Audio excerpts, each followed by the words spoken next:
السلام علیکم ورحمۃ اللہ وبرکاتہ۔ الحمدللہ جی، سب سے پہلے تو میں کنگریچولیٹ کروں گا اذان انسٹیٹیوٹ کی پوری ٹیم کو، شیخ کاشف صاحب کو اور تمام باقی پریزنٹرز کو، جو اتنا اچھا یہ پروگرام ہے جو ہمارے لیے ہم سب کو یہاں جمع کیا، اور شکریہ ادا کرنا چاہوں گا کہ انہوں نے ہمیں موقع دیا کہ ہم آپ کے سامنے اپنی جو ادارہ ہے، آرگنائزیشن ہے، اس کی کچھ انٹروڈکشن پیش کر سکیں۔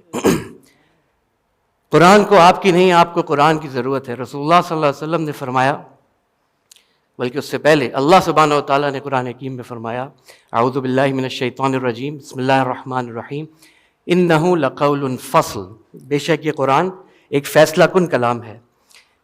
میں چاہوں گا کہ اپنے سامنے ہم سارے ایک لائف لائن بنائیں، اپنی لائف لائن۔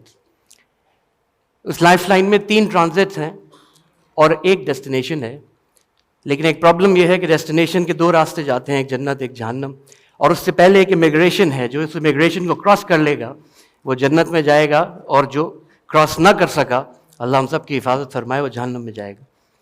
ان 3 ٹرانزٹس میں ایک ٹرانزٹ ہم گزار آئے عالم ارواح، ایک ٹرانزٹ میں ہم رہ رہے ہیں، اور ایک ٹرانزٹ آگے آنے والا ہے عالم برزخ، قبر کی زندگی۔ ان تینوں ٹرانزٹس کے حوالے سے یہ دنیا اور اس سے اگلا ٹرانزٹ آخرت، عالم برزخ، قبر کی زندگی، اور اس سے آخری جو ڈیسٹینیشن جہاں امیگریشن کی جو میں بات کر رہا ہوں، وہ ہے قیامت کا دن۔ رسول اللہ صلی اللہ علیہ وسلم نے اس دنیا کی زندگی میں فرمایا کہ اس دنیا کے لیے یہ قرآن حکیم کیسے فیصلہ کن ہے۔ اللہ کہہ رہے ہیں نا، انہ لقول فصل، بڑا زور ہے اس بات میں کہ بے شک یہ قرآن فیصلہ کن کلام ہے، اٹ از اے ڈیسائسو فیکٹر۔ دنیا کی زندگی میں کیسے؟ اللہ کے نبی فرماتے ہیں صلی اللہ علیہ وسلم، بے شک اللہ سبحانہ وتعالیٰ اس قرآن کو تھامنے کی بدولت قوموں کو عروج بخشے گا، اور اس کو چھوڑ دینے کی وجہ سے، ترک کر دینے کی وجہ سے، پس پشت ڈال دینے کی وجہ سے انہیں ذلیل و رسوا کر دے گا۔ ہیں آج کیوں ذلیل کہ کل تک نہ تھی پسند گستاخی فرشتہ ہماری جناب میں۔ پھر اللہ کے نبی نے فرمایا حضرت علی سے رضی اللہ تعالیٰ عنہ کہ ان قریب تم پر ایک بہت بڑا فتنہ دنیا میں آنے والا ہے۔ حضرت علی نے پوچھا من مخرج یا رسول اللہ، اس سے نکلنے کا راستہ کیا ہے؟ اللہ کے نبی نے فرمایا القرآن، یہ قرآن ہے جس میں تم سے پہلوں کے واقعات بھی موجود، تمہارے بعد آنے والی خبریں بھی موجود، جو اس کو تھام لے گا اس کو اللہ سبحانہ و تعالیٰ ان آنے والے فتنوں سے بچا لے گا۔ تو ایسے دنیا کی زندگی میں قرآن فیصلہ کن کلام ہے۔ قبر کی زندگی میں فیصلہ کن کلام کیسے؟ جو فرشتے جب آئیں گے ہم سب کے پاس اور سوالات کریں گے، تو وہ شخص، اللہ ہم سب کو ان میں شامل فرمائے، وہ شخص جو قرآن کے مطابق زندگی گزارتا تھا، یہ قرآن اس کے لیے ایک بڑا پرنور چہرہ اس کے ساتھ ہوگا، اور اس کے سوالات کے جوابات دینے میں اس کی مدد کر رہا ہوگا۔ فرشتے پوچھیں گے تم کون ہو؟ کہے گا میں وہ قرآن ہوں جسے یہ پڑھا کرتا تھا، سمجھتا تھا، اس پر اس کے مطابق عمل کرتا تھا۔ قیامت کے دن کیسے فیصلہ کن ہے؟ وہ تو امیگریشن ہے، اگر وہاں انٹری لگ گئی تو ہمیشہ کی کامیابی اور سکون اور اطمینان ہے، اور اگر خدا نخواستہ وہ انٹری نہ لگی تو پھر مسائل ہی مسائل ہیں۔ اللہ ہم سب کی اس نتیجے سے حفاظت فرمائے۔ تو وہاں کیسے فیصلہ کن کلام ہے؟ فرمایا القرآن حجت لک او علیک، رسول اللہ صلی اللہ علیہ وسلم فرماتے ہیں بے شک یہ قرآن قیامت کے دن تمہارے لیے حجت ہوگا، تمہیں جنت میں جائے بغیر دم نہیں لے گا، یا تمہارے خلاف حجت ہوگا، تمہیں جہنم میں لے جائے بغیر دم نہیں لے گا۔ اللہ ہم سب کی حفاظت فرمائے۔ تو انہ لقول فصل، یہ قرآن کریم ہے جو کہ فیصلہ کن کلام ہے، اور اس قرآن کو ہماری نہیں، ہمیں اس قرآن کی ضرورت ہے۔ یہ بات الحمدللہ ایک چھوٹی سی ڈاکیومنٹری بھی آپ تمام حضرات و خواتین نے دیکھ لی۔ کاشف بھائی بھی ابھی بہت پیاری بات کر رہے تھے کہ ٹھیک ہے اس وقت بڑے گھٹا ٹوپ اندھیرے ہیں، بڑی امت جو ہے ہم سب وہ ایک مشکل میں مبتلا ہیں، لیکن یہ وہ وعدہ ہے جو اللہ کے نبی صلی اللہ علیہ وسلم نے فرمایا، یہ وہ خوشخبری ہے جو اپنی حیات طیبہ ہی میں دے گئے کہ قیامت سے پہلے پوری دنیا پر اللہ کا دین، یہ قرآنی معاشرہ نافذ ہو کر رہے گا۔ قرآنی معاشرہ کیا ہے؟ وہ بات ہمارے سامنے آ چکی، جہاں سچ ہو، جہاں عدل ہو، جہاں دھوکہ نہ ہو، جہاں پر بھائی کا خیال رکھے، جہاں گھروں میں محبت کا اور اطمینان کا معمول ہو۔ یہی قرآنی معاشرہ ہمارے ادارے ٹرسٹ جامعہ تعلیم القرآن کا ویژن ہے، اور کچھ اس طرح کے تعلیم القرآن و سنت کی روشنی میں مثالی باکردار باصلاحیت افراد کے ذریعے ملک و قوم کی ترقی، امت کی سربلندی اور انسانیت کی فلاح کا حصول۔ یہ مثالی باکردار باصلاحیت افراد، یہ مکی دور جس کا کاشف بھائی ابھی تذکرہ فرما رہے تھے، یہ وہی مکی دور ہے۔ اس میں کیا کام ہے؟ افراد سازی کیسے؟ قرآن و سنت کی روشنی میں۔ الحمدللہ ہم پچھلے 54 سالوں سے اس کام میں، اللہ تعالیٰ نے اس ادارے کو قبول کیا ہوا ہے۔ 1969 میں ٹرسٹ بنا، ایک مکتب سے آغاز ہوا، کچھ ہی سالوں بعد 1975 میں نیشن وائڈ یہ ہمارا نیٹ ورک بن گیا قرآنک سکولز کا، اور جو آگے انیشیٹیوز ہیں وہ آگے بتاؤں گا۔ اس کے بعد تقریباً 2010 تک ہم 1800 سے زائد سکولز پورے پاکستان میں بنا چکے تھے۔ 1980s میں پرزنرز کے ساتھ پرزن میں ہم نے بہت سارے قرآنک کلاسز اور کورسز کا آغاز کیا کہ جس کے ذریعے ان کی جو کریکشن کا معاملہ ہے، اصلاح کا معاملہ ہے، الحمدللہ وہ ہو رہا ہے۔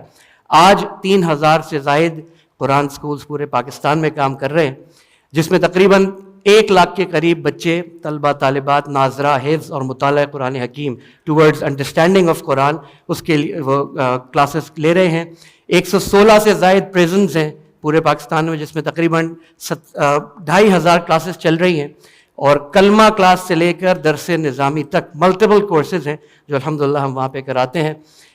66,000 سے زیادہ انمیٹس، وہ پرزنرز ہیں جو کہ وہاں پر الحمدللہ ہماری کلاسز میں تعلیم حاصل کر رہے ہیں۔ پچھلے 20 سالوں میں الحمدللہ ہم نے 60,000 سے زائد قرآنک ٹیچرز کو تیار کیا۔ ہر سال تقریباً 2,500 سے 3,000 قرآن ٹیچرز ہم تیار کر رہے ہوتے ہیں۔ Very quickly all go through the initiatives. میں نے عرض کیا 3,000 قرآن سکولز ہیں، جس میں اب ہم کنٹمپریری ایجوکیشن بھی لے کر آ رہے ہیں تاکہ دینی تعلیم کے ساتھ ساتھ بچوں کے لیے جو ضروری دنیاوی تعلیم ہے وہ بھی ان کو دی جائے۔ ٹرین دا ٹیچر، ہم تقریباً ہر سال 2,500 سے 3,000 قرآن ٹیچرز ڈیولپ کرتے ہیں، لیکن اس کے ساتھ اب ہم مینٹر ڈیولپمنٹ پروگرام پہ کام کر رہے ہیں، کیونکہ ایک مثالی باکردار باصلاحیت بچے کی یا افراد سازی کے لیے مثالی باکردار باصلاحیت استاد اور اساتذہ کی ضرورت ہے۔ اس کے بعد انمیٹس میں عرض کر چکا، ہمارے مختلف کورسز جیلوں میں چل رہے ہیں۔ جستجو ایک character building after school program ہے، یہ ان بچوں کے لیے کہ جو کہ اسکول جاتے ہیں، تعلیم تو لے رہے ہیں، تربیت کتنی ہے I leave it to your guess۔ تو ان کے لیے کیریکٹر بلڈنگ کا کام کرنا، کوشش کرنا کہ تعلیم کے ساتھ ساتھ انہیں تربیت بھی ملے۔ الحمدللہ after school program primary students کے لیے یہ ہم نے اس کے 2 پروجیکٹس اس وقت تک لانچ کر چکے ہیں۔ قرآن سکولز رینوویشن، تاکہ وہ بچہ جو آ کر پڑھ رہا ہے ایک ایسے صاف ستھرے اور اچھے ماحول میں بیٹھے۔ یہ 3,000 سے زائد سکولز، آپ سمجھ سکتے ہیں کہ اس کی مینٹیننس، اس کی ایڈمنسٹریٹو ریکوائرمنٹ جو ہے اس کے لیے بہت ساری جگہوں پر رینوویشنز ریکوائرڈ ہیں، جو کہ الحمدللہ ہمارا ایک پروجیکٹ ہے۔ ہمارے لیے جو امپیکٹ اپرچونٹی ہے وہ کیا؟ وہ یہی 98,000 بچے ہیں، 98,000 سے زیادہ بچے جن کی تعلیم کے لیے ہم اپنا حصہ ڈال سکتے ہیں۔ 2,500 سے زیادہ قرآن ٹیچرز ہم ہر سال تیار کر رہے ہوتے ہیں۔ اسی طریقے سے 66,000 پرزنرز ہیں جو مختلف ہمارے کورسز لے رہے ہیں، اور بہت سے ایسے اس میں الحمدللہ اللہ کے فضل سے سکسیس سٹوریز ہیں کہ ہم جب وہ کہانی سنتے ہیں، وہ واقعہ سنتے ہیں، تو واقعتاً ایک گوز بمپس آتے ہیں کہ یار اللہ سبحانہ وتعالیٰ یہ اتنا بڑا کام اس ادارے سے لے رہا ہے۔ And there are 19.8 million students جو کہ اس وقت اسکول جا رہے ہیں، ان کی کردار سازی، ان کی کیریکٹر ڈیولپمنٹ کا کام۔ میں ابھی ان 3 کروڑ بچوں کی بات کرنے کی پوزیشن میں نہیں ہوں کہ جو کسی قسم کی قرآنی، دینی یا دنیاوی تعلیم حاصل کرنے سے محروم ہیں، وہ بھی ہمارے اس پورے سسٹم کا حصہ ہیں۔ لیکن ظاہر ہے we need resources, we need systems, we need financial resources, we need people of all the things۔ تو یہ جو میں نے شروع میں عرض کیا آپ حضرات اور خواتین کے سامنے، ہمارا ویژن تعلیم القرآن و سنت کی روشنی میں مثالی باکردار باصلاحیت افراد کے ذریعے ملک و قوم کی ترقی، امت کی سربلندی اور انسانیت کی فلاح کا حصول، یہ صرف اس ادارے کا ویژن نہیں ہے، یہ پوری امت کا ویژن ہے۔ اور یہ وہ ویژن ہے کہ جو کہ جوڑتا ہے الحمدللہ ان مسلمان بہن بھائیوں سے، ان مسلمان بہن بھائیوں کو اس ادارے سے کہ جو کہ اس ویژن پہ، اس کام پہ بلیو کرتے ہیں۔ بات یہ ہے کہ قرآنی معاشرہ تو قائم ہو کر رہے گا، اللہ کا وعدہ ہے، اللہ کے رسول کا وعدہ ہے صلی اللہ علیہ وسلم۔ میرا اور آپ کا مسئلہ یہ نہیں ہے کہ کب ہوگا، میرا اور آپ کا مسئلہ یہ ہے کہ کیا ہم اس میں اپنا حصہ ڈال رہے ہیں یا نہیں ڈال رہے۔ اللہ تعالی ہم سب کو اس کام کے لیے قبول فرمائے، ایک قرآنی معاشرہ بنانے کے لیے ہمارا ساتھ دیجیے۔ جزاکم اللہ خیر۔ السلام علیکم ورحمۃ اللہ وبرکاتہ۔